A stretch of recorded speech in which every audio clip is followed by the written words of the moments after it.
তাকে চলে রয়েছে অংশগ্রহণ করবেন। আপনাদের জন্য সকল নির্ধারিত জায়গা করে দিয়েছেন, আপনারা সেই সকল জায়গায় আপনারা চলে যাবেন।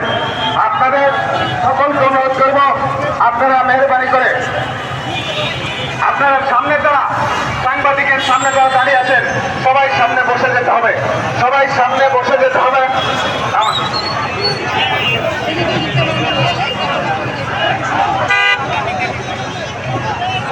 ইতিমধ্যে আমাদের মাঝে উপস্থিত হয়েছে জাতীয়তাবাদী যুবদলের সাবেক সভাপতি, সাবেক ছাত্র জনতা সাইফুল আলম নীরব। আপনার নাম বলা হবে না,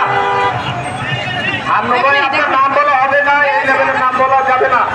আপনার প্রিয় নেতৃবৃন্দ, দল থেকে কিছু নির্দেশনা দেওয়া হয়েছে, আমি ইতিমধ্যে আগেও ঘোষণা করেছি।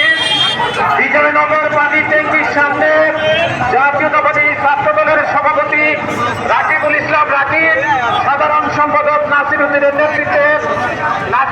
নেতৃত্বে বিজয়নগর পানি ট্যাঙ্কির সামনে ছাত্র দল অবস্থান করবেন। ওলামা দল, আপনাদের নাম বলেছি তো, 2 বার বলেছি আপনাদের নাম। মহিলা দলের নেতৃত্ব নাইট অ্যাঙ্গেল মোড়ে অবস্থান করবেন। জাতীয়তাবাদী মহিলা দলের সভাপতি আফরোজা খানম বিটা, সাধারণ সম্পাদক সুলতান আহমেদের নেতৃত্বে মহিলা দলের নেতৃবৃন্দ নাইট অ্যাঙ্গেল মোড়ে অবস্থান করবেন। ঢাকা জেলা বিএনপির সভাপতি খন্দকার আবু আসবাস, সাধারণ সম্পাদক অ্যাডভোকেট বিপুল রায় চৌধুরী, আপনারা নাইট অ্যাঙ্গেল মোড়ে অবস্থান করবেন আপনাদের নেতা কর্মীদের নিয়ে। নাইট অ্যাঙ্গেল মোড়ে মানিকগঞ্জ জেলা বিএনপির সভাপতি, বিএনপির মাননীয় চেয়ারপারসন